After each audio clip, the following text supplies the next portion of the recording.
नाज़रीन आदाब, मैं हूँ खुर्रम शहजाद। ख़ास मुलाकात प्रोग्राम में आपका खैर मकदम है। आज हमारे ख़ास मेहमान हैं जाने माने वकील और मेंबर पार्लियामेंट राज्यसभा एनसीपी से मजीद मेमन साहब। आपका इस्तकबाल है। शुक्रिया। मेमन साहब, पहले वकालत, एक लंबा एक्टिविस्ट का तजर्बा, उसके बाद सियासत और अब नुमाइंदगी सियासत में, ऐवान में, पार्लियामेंट में। कभी इस मकाम के बारे में सोचा था? कैसा सफ़र रहा है? देखिए, ये तो वक्त के साथ साथ जिम्मेदारियां बदलती हैं, वक्त के साथ साथ हालात बदलते हैं, वक्त के साथ साथ आपके रुझान में, आपके तजुर्बे में इजाफ़ा होता है। और वकालत मैंने आज से 45 साल पहले शुरू की और एक लंबे अरसे तक के वकालत में मैंने बहुत हद तक कामयाबी हासिल की और मुझे जो नाम व नहाद या इज़्ज़त या शोहरत मिली है, मैं समझता हूँ वकालत ही की वजह से मिली है वो। और उसके बाद जब मैंने सोचा कि समाज और मुल्क के लिए अगर कुछ करना है तो वकालत की हदें जो हैं वो अदालत से बाहर जाना मुश्किल होता है और एक बड़ा दायरा, मुल्क में करोड़ों लोगों को इंसाफ जो चाहिए, आपका मौक्किल के लिए आप इंसाफ दिलाने में कामयाब भी अगर हो जाए तो आपको तसल्ली नहीं होती, इत्मीनान नहीं होता कि कोई बड़ा काम आपने किया हो।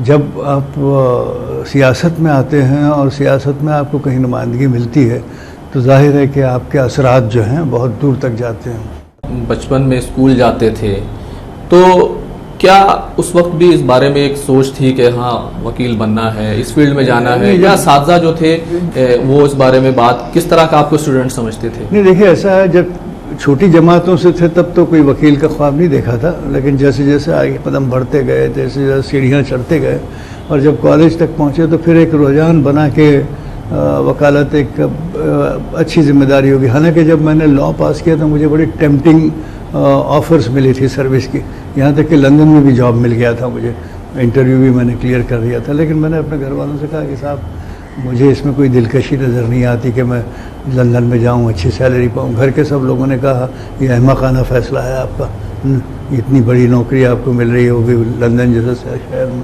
आप सिलेक्ट होकर आए हैं, फर्स्ट आए हैं, इसमें आपको जाना चाहिए।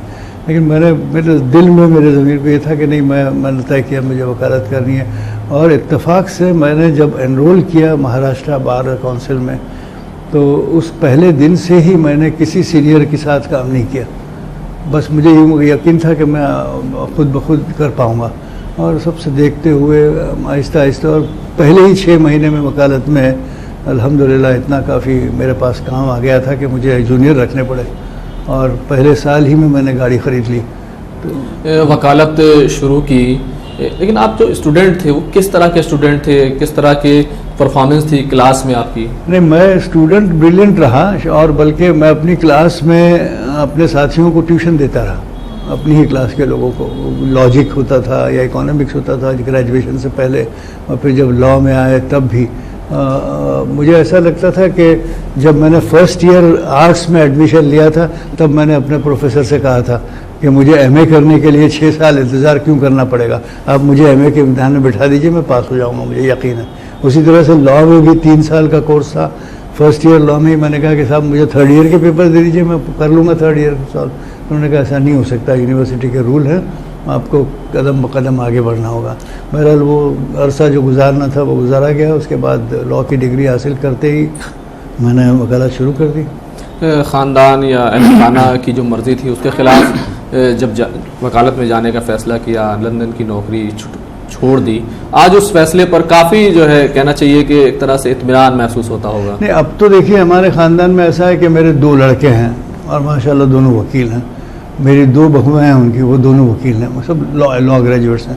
पूरी फैमिली जो है वो बिल्कुल फैला है। मेरा कानून का जो कानून की जानकारी या कानून का तजुर्बा जो है वो अब नीचे जा रहा है। और वैसे भी मैंने बहुत सारे लेक्चर्स दिए हैं यंग स्टूडेंट्स के लिए, लॉ के यंग लॉयर्स के लिए, जगह जगह बार में ले जाकर, कई बारूम में और फिर कई कॉलेजेस में। असल में राम जेठमलानी जी साथ जाया करते थे, कई जगहों पर कॉलेजों में, यूनिवर्सिटियों में हमारे लेक्चर हुआ करते थे। मतलब उनके साथ आपका काफ़ी अच्छा। बहुत अच्छा, मेरे बहुत करीबी, मुझे बहुत चाहते थे वो, और मैंने शुरू से उनको एक अपना आइडियल समझ के जवानी में जब वकालत शुरू की तब उन्हीं को मैं देखता था कि मैं भी इन जैसा बन सकूं। हालांकि उन तक नहीं पहुंच पाया, लेकिन फिर भी अल्लाह ने कुछ इतनी कामयाबी ज़रूर दी।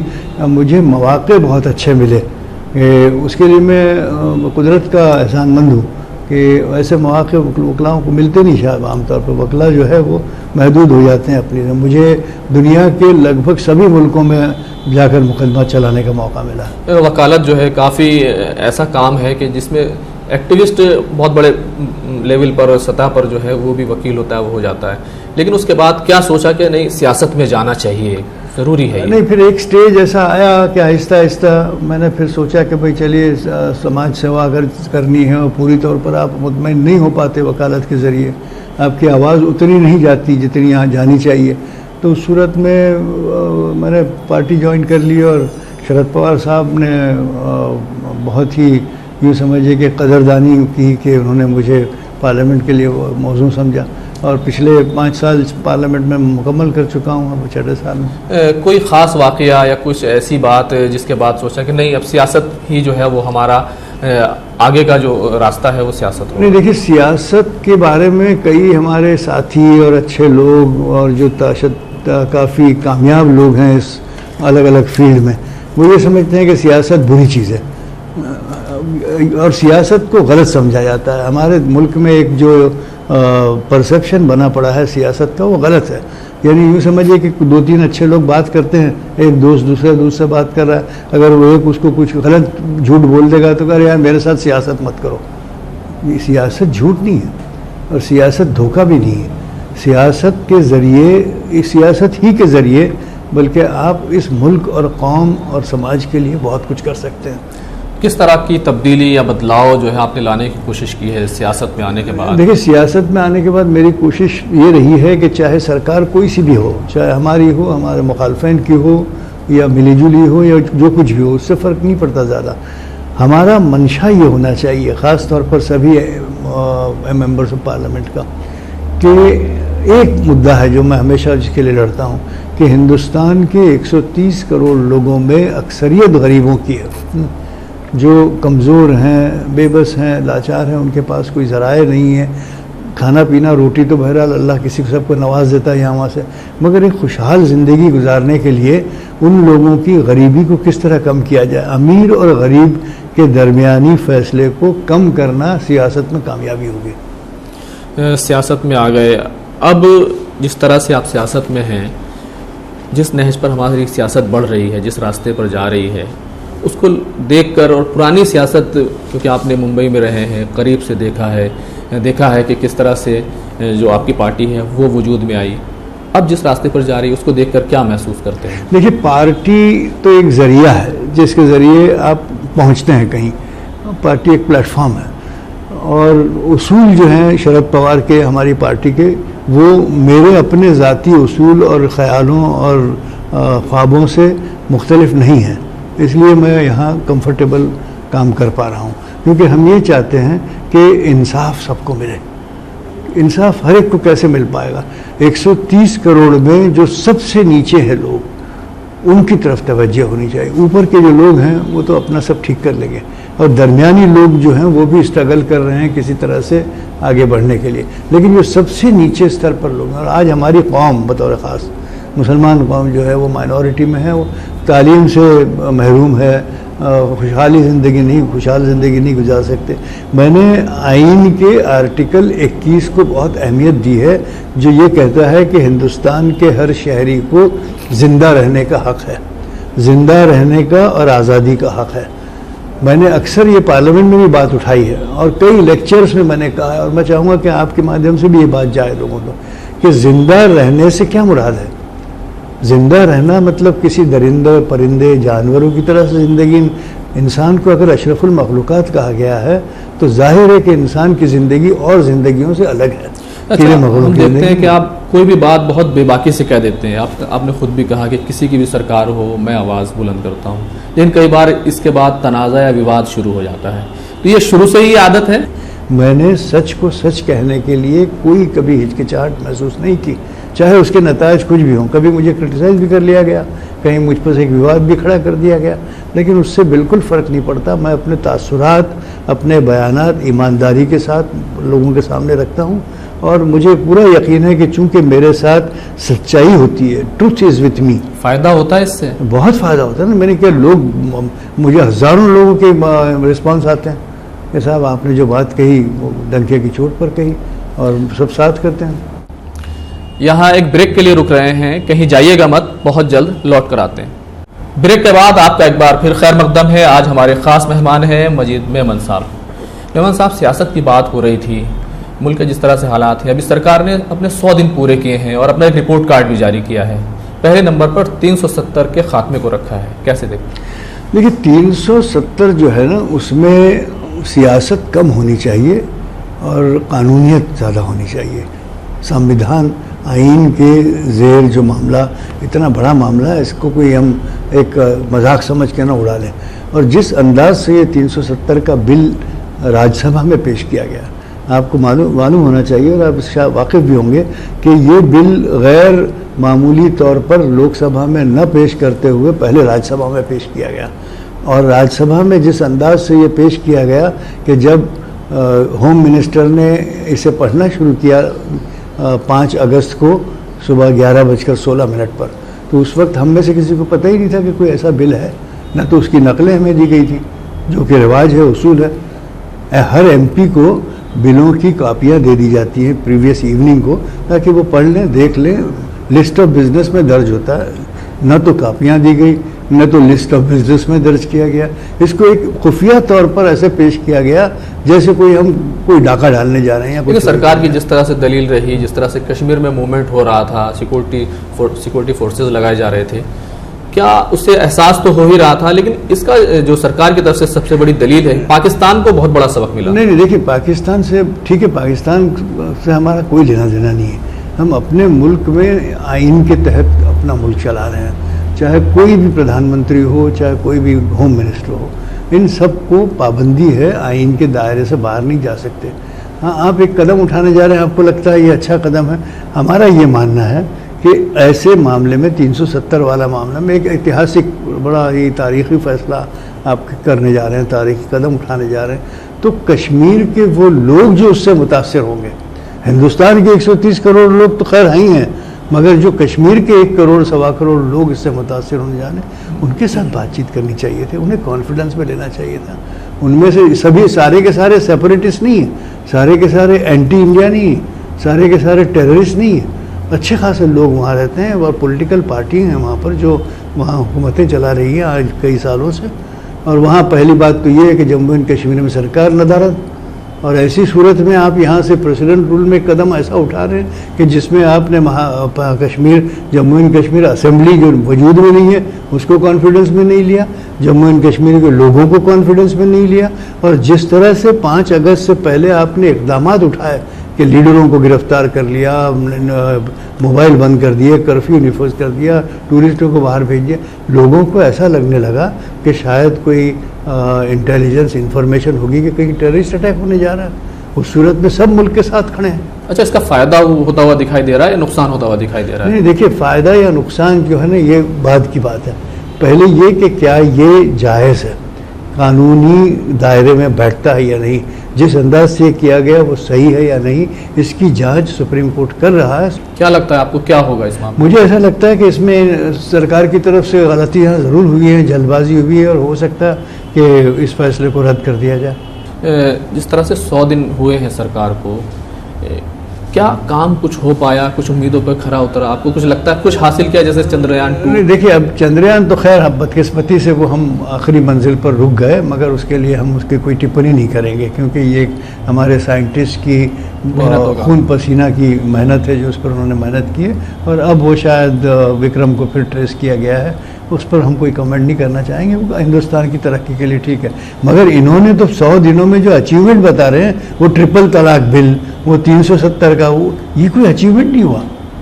ये सारी चीज़ें जो है ना, ये तो अभी आप यूनिफॉर्म सिविल कोड ले आएंगे अगले सेशन में, तो ये और जल्दबाजी में धकेलने और बिल हमने इतने सारे पास कर लिए, हमारा बड़ा अचीवमेंट हुआ।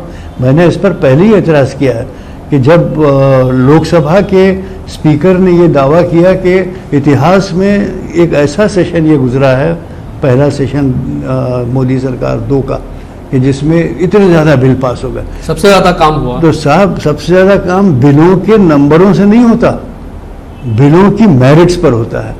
अगर एक ही बिल पास करें जिससे 130 करोड़ जनता को फ़ायदा होगा, वो बेहतर काम होगा, बजाय इसके कि आप 50 बिल पास करें जिसमें कहीं विवाद खड़े हों सारे। और उसके अलावा मैं एक बात और कहना चाहूँगा, अब 100 दिन की बात करते हैं आप, 100 दिन में अच्छे काम क्या हुए बताइए, इकोनॉमी का क्या हाल है? लेकिन प्रकाश जावड़ेकर ने कल कहा कि रेगुलर चीज़ है, अप डाउन आता है, लेकिन ये ठीक हो जाएगा। ऐसा नहीं होता रेगुलर, ये 5% पर जो आप आ चुके हैं जीडीपी में, वो ऑन ग्राउंड उससे भी कम है, और आप झूठे दावे करते हैं। ये क्या तरक्की है आपकी? इकोनॉमी की तरफ आपने ध्यान, मुलाजमतें कितनी कम हुई हैं, आप उसका हिसाब देना। आपने तो करोड़ों मुलाजमतें जनरेट करने की बात की थी साल की, कितनी सरकार ने अपना हदफ बताया है कि $5 ट्रिलियन की इकोनॉमी अरे साहब, आप तो आप बहुत सारे दिखा रहे हैं ना, 2014 से दिखा रहे हैं, 15-15 लाख हर एक के अकाउंट में आने का ख्वाब दिखाया था आपने, वो सब अभी भूल जाइए। अब हम उन चीज़ों को नाम सामने नहीं लाना चाहते। हम ये कहना चाहते हैं कि साहब अगर जनता खुश नहीं है, आम आदमी, गरीब आदमी, मुझे एक ही चीज़ का जवाब दीजिए ना, कि गरीब गरीब तर हुआ है, अमीर अमीर तर हुआ है, ये क्यों हो रहा है? अभी कई असेंबली इलेक्शंस आने वाले हैं, महाराष्ट्र में भी असेंबली इलेक्शन आने वाला है। सरकार के रुख से साफ है कि 370, ट्रिपल तलाक, UAPA या इस तरह के जो मुद्दे हैं वो बहुत फायर ब्रांड होंगे। आप लोगों के पास क्या जवाब होगा इसका? नहीं देखिए, ये 370 को तो हम अभी इस वक्त डिस्कस ना करें, मेरिट्स में या डिमेरिट्स में, मैं उसकी टिप्पणी भी नहीं करूँगा, इसलिए कि वो मामला ज़ेरे गौर है सबसे बड़ी अदालत का, और उस पर अगर सरकार चाहिए कि हम उसका कैपिटल लें तो मैं समझता हूँ हम उनको जवाब बराबर दे सकते हैं, उसमें कोई मसला नहीं। हम ये चाहते हैं कि सरकार जवाब इन चीज़ों का दे कि साहब ज़मीन पर जो महंगाई बढ़ी है, ज़मीन पर जो मुलाजमतें घटी हैं, उनका आपके बारे में क्या जवाब है? कौन सा बड़ा मुद्दा होगा जो अपोजिशन इस बार लेकर जाएंगे, आप लोग जो है महाराष्ट्र इलेक्शन में लेकर जाएंगे कि ये बड़ा मुद्दा है हमारा, और जनता के बीच में जाकर के उसको रखेंगे? नहीं देखिए, मैं तो ज़ाती तौर पर तो अभी जो 100 दिन की बात हो रही है कि हमने दूसरे अपने टर्म में 100 दिनों में बहुत सारा उपलब्ध किया है मामला वगैरह वगैरह, और 100 दिनों की तो राहुल गांधी का उस पर ये आया है कि 100 दिन में कोई विकास नहीं हुआ। मैं सिर्फ ये कहना चाहूँगा आपके माध्यम से कि जितने सरकार में बैठे लोग हैं वो ये न भूलें कि 100 में 1 होता है मगर 2 शून्य होते हैं। तो आपके 2 शून्य हैं, वो 1 नहीं है। महाराष्ट्र में देखें तो दलित मुस्लिम एक कॉम्बिनेशन बनाने की बात हो रही है, वहाँ पर इस तरह की आवाज़ें उठ रही हैं, आप लोग इसको कैसे टैकल करें? नहीं, वो देखिए, ओवैसी और प्रकाश आंबेडकर के दरमियान फिर इख्तलाफ खड़े हो गए। प्रकाश आंबेडकर ने कहा 288 में हम आपको सिर्फ 8 सीट देंगे। अब जाहिर है वो तो नाइंसाफ़ी है ओवैसी के साथ, कम से कम 40 सीटें देनी चाहिए, 60 सीटें देनी चाहिए, मगर वो उनके खिलाफ, बल्कि ये भी जाहिर हो गया कि उनका साथ छूट गया। अब वो तो खैर आपस में वो जो भी करें, मगर उनके बारे में महाराष्ट्र के वोटर्स या महाराष्ट्र की जनता को इस बात का इल्म है कि बीजेपी उन दोनों को पीछे से बैक कर रही है, क्योंकि बीजेपी चाहती है कि ये जितना बढ़ेंगे उतना उनको फ़ायदा होगा। देखना है असेंबली इलेक्शन में। आप लोगों की तरफ से पहले एक बार मराठा रिजर्वेशन का ऐलान हुआ था, मुस्लिम रिजर्वेशन भी दिया गया था, क्या पसमानदगी की बुनियाद पर फिर ये मुद्दा होगा इस बार इलेक्शन? बिल्कुल नहीं, मैंने बल्कि वज़ीर आज़म, वज़ीर आला से ये बात लिख कर दी है, उन्होंने कोई जवाब नहीं दिया मुझे। आज 2 साल हो गए। देवेंद्र फडणवीस साहब? हाँ, देवेंद्र फडणवीस साहब को मैंने 2 से 3 साल पहले एक पत्र लिख के दिया है कि साहब देखिए, बम्बई हाई कोर्ट ने 5% मुसलमानों को दिए हुए रिजर्वेशन को रद्द करते हुए ये बात कही है कि इसके बारे में विचार किया जा सकता है, इसलिए कि ये तालीमी और इक़्तिसादी तौर पर पसमानदा। तो आप क्यों नहीं इस पर गौर कर रहे हैं? उन्होंने बिल्कुल उसको मुसलमानों की तरफ तवज्जो ही नहीं। आप लोगों के मैनिफेस्टो में आएगा ये? जी, हमारे मैनिफेस्टो में बिल्कुल हम कहेंगे कि हम चाहते हैं कि बैकवर्ड जो रह चुके, जो लोग मेन स्ट्रीम से पीछे रह गए हैं, चाहे वो दलित हो, मुसलमान हो, अदर बैकवर्ड हो, कोई भी हो, या फिर अच्छी कास्ट के भी हों, कास्ट से कुछ देना देना नहीं है, वो लोग जो समाजी तौर पर, तालीमी तौर पर, इक़्तिसादी तौर पर पीछे रह गए हैं, उनको मेन स्ट्रीम में लाना मुल्क की तरक्की के लिए सबसे पहली जिम्मेदारी। यहाँ एक बार फिर ब्रेक का वक्त हो गया है, कहीं जाइएगा मत, बहुत जल्द लौट कर आते हैं क्योंकि गुफ्तगू जो है वो काफ़ी दिलचस्प हो गई है, इसलिए ये गुफ्तगू जारी रहेगी। ब्रेक के बाद आपका एक बार फिर खैर मकदम है। हमारे खास मेहमान हैं जाने माने सीनियर वकील मजीद मेमन साहब, जो मेंबर पार्लियामेंट भी हैं।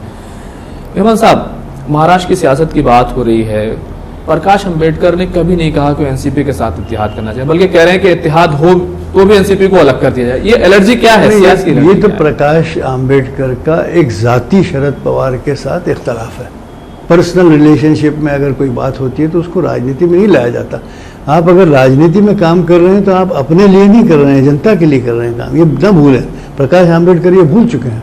वो अपने ज़ाती जो रिलेशनशिप हैं या इख्तलाफात हैं उनको तरजीह देते हुए जनता के, महाराष्ट्र के मफाद को पीछे छोड़ चले हैं। इसलिए वो कह रहे हैं शरद पवार एनसीपी से बिल्कुल नहीं बात करनी, चाहे कुछ भी हमको दे रहे हो। ये तो हिमाकत है और मैं समझता हूँ इस हद तक मुखालफत की कांग्रेस भी एनसीपी से इत्तेहाद ना करे, उनको बाहर रखा जाए, इससे तो नुकसान होगा। देखिए, प्रकाश आंबेडकर अपने आप को क्या समझते हैं? क्या उनका एक एमएलए है, एक एमपी है? सिफर है वो, बड़ा बहुत बड़ा शून्य है वो खुद नहीं जीत पा सकते इलेक्शन, और अब भी असेंबली इलेक्शन में शायद ही उनका क्वेश्चन क्या है। तो वो अपने आप को समझते क्या है? जो वो समझते हैं कि मेरी जेब में 288 सीटें पड़ी हैं और इनमें से मैं 50 कांग्रेस को दूंगा या 10 इसको। ये क्या समझ रहे हैं अपने आप को? अहमकाना हरकतों की हद होती है। अपोजिशन अगर इस तरह से अलग अलग रहेगा तो आपको लगता है कि जिस तरह से बीजेपी और शिवसेना मिलकर लड़ रहे हैं, ये भी साफ हो गया है कि फडणवीस ही जो है वो वजीर आला का चेहरा होंगे? नहीं, हम लोग भी कांग्रेस और एनसीपी में कोई इख्तलाफ नहीं है। हम लोगों ने पैक्ट अपना लगभग तय कर लिया है, सीटें, कैंडिडेट्स सब आइडेंटिफाई कर चुके हैं। अगले हफ्ते भर में सब सामने आ जाएगा। क्या इस इत्तेहाद के वजीर आला का चेहरा भी कोई होगा? कोई कुछ तय हुआ है? किस तरह की बात हुई है? देखिए, वजीर आला की बात तो हम अभी इसलिए नहीं कर रहे हैं कि ये it will be too much. हमको पहले तो अक्सरियत हासिल करनी है। हमारा इस वक्त टारगेट जो है वो 144 के ऊपर है। किसी भी तरह से हम और कांग्रेस और हमारे साथी मिलकर 145 के ऊपर सीट हासिल करें और उसके बाद हम मिलजुल कर उस वजीर आला को तय करेंगे। अब जिस तरह से मुल्क की सियासत आगे बढ़ रही है, मोदी जी, अमित शाह जी, जिस तरह से इनका सामना करने के लिए क्या आपको नहीं लगता कि अपोजिशन को भी जो है एक मुत्तहिद होना पड़ेगा? नहीं, बिल्कुल होना चाहिए। और मुझे लगता है कि आहिस्ता आहिस्ता थोड़ा सा इसमें ताख़ीर ज़रूर हो गई है।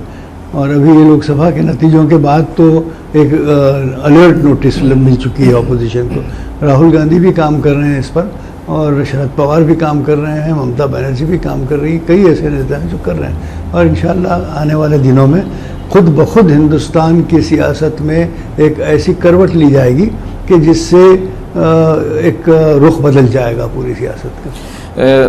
क्योंकि आप उर्दू मीडियम से पढ़े, इतने बड़े वकील बने और मेंबर पार्लियामेंट है, जो उर्दू नोइंग लोग हैं उनसे क्या कहेंगे? ख़ासतौर से आपकी जो कौम है, क्योंकि मुस्लिम से ज़्यादा हैं जो पढ़ना चाहते हैं, उर्दू पढ़ते हैं, और महाराष्ट्र में तो सबसे ज़्यादा उर्दू मीडियम स्कूल हैं। देखिए, उर्दू के प्रमोशन के लिए हमारी कोशिशें जारी हैं। हम सियासत में हों, वकालत में हों, लेकिन इसके अलावा भी अदब में आज भी हमारी दिलचस्पी बरकरार है। और हम लोगों ने उर्दू के ताल्लुक़ से कई प्रोग्राम किए हैं। उन प्रोग्रामों में चाहे मुशायरे हों, चाहे अदबी नशिस्तें हों, चाहे और उर्दू के प्रमोशन के लिए हों। और एक गलतफहमी मैं इस मुल्क के लोगों से उस सिलसिले में ये कहना चाहूँगा कि कोई उर्दू ज़बान जो है वो सिर्फ मुसलमानों की ज़बान नहीं है। हमने आनंद नारायण मुल्ला का एक बहुत बड़ा जलसा बहरीन में किया था अभी पिछले साल, और वहाँ भी मैंने अपनी तकरीर में यही बात की कि देखिए, आनंद नारायण मुल्ला पंडित आनंद नारायण मुल्ला, इसी नाम को ले लीजिए आप कि पंडित से शुरू होता है और मुल्ला पे ख़त्म होता है। ये एक ही शख्स, इतनी बड़ी शख्सियत है एक आलमी सतह पर जिनका नाम है। तो उर्दू ज़बान में चकबस्त हैं, पंडित नारायण चकबस्त, कई ऐसे नाम हैं जो सदियों तक चले। वो गैर मुसलमान हैं और आज भी उर्दू में हमारे रिसेंट कृष्ण चंद्र थे, मुंशी प्रेमचंद थे, अच्छे अच्छे राइटर्स, अच्छे अच्छे पोइट्स, ये गैर मुसलमान रहे हैं। हम देख रहे हैं कि आप जिस कौम से आते हैं मुसलमान, वो काफ़ी पिछड़े हुए हैं। सच्चर कमेटी की रिपोर्ट, उसके बाद भी कई सारी रिपोर्ट्स आई हैं। आपको क्या लगता है कि पढ़ना तो तय है कि पढ़ना है, तालीम हासिल करना है, लेकिन क्या पढ़ें? क्योंकि आमतौर से कहा जाता है कि आप हुनरमंदी पढ़िए, नहीं, अभी पिछले कुछ सालों से सचर कमेटी रिपोर्ट आकर भी एक अरसा हुआ है। अभी पिछले लगभग 5-7 सालों से हमने देखा है, मुंबई से हमने शुरू किया और जगहों पर भी हमने देखा है कि मुसलमान जो हैं वो अब तवज्जो देने लगे हैं तालीम की तरफ, और मुसलमान बच्चियां भी पढ़ने लगी हैं अच्छी तरह से। और हमने ये भी देखा है कि एसएससी के बोर्ड पर भी मुसलमान बच्चे भी 90+ के परसेंटेज पर आ रहे हैं आज। और उसके बाद हमने उन लोगों के लिए मुंबई में और जगहों पर IAS IPS की ट्रेनिंग की भी इंतजामात करवाए हैं। और जैसे ही वो ब्राइट स्टूडेंट्स IAS IPS बनते हैं, हम उनकी पोस्टिंग के लिए वज़ीर आज़म से जाके रुजू होंगे और उनसे कहेंगे कि बैलेंसिंग के लिए आपको इन मुसलमानों को पोस्ट करवाना चाहिए। और इंशाअल्लाह अगले 5 साल में ये काम काफ़ी और तेज़ी से चलेगा और शायद उस आने वाले 5 सालों में मुसलमानों की तालीम से महरूमियत जो है वो बहुत कम हो जाएगी। वक्त देने के लिए बहुत बहुत शुक्रिया। आज की ख़ास मुलाकात में बस इतना ही। अगले हफ्ते फिर हाजिर होंगे किसी ख़ास शख्सियत के साथ। तब तक दीजिए इजाज़त। आदाब।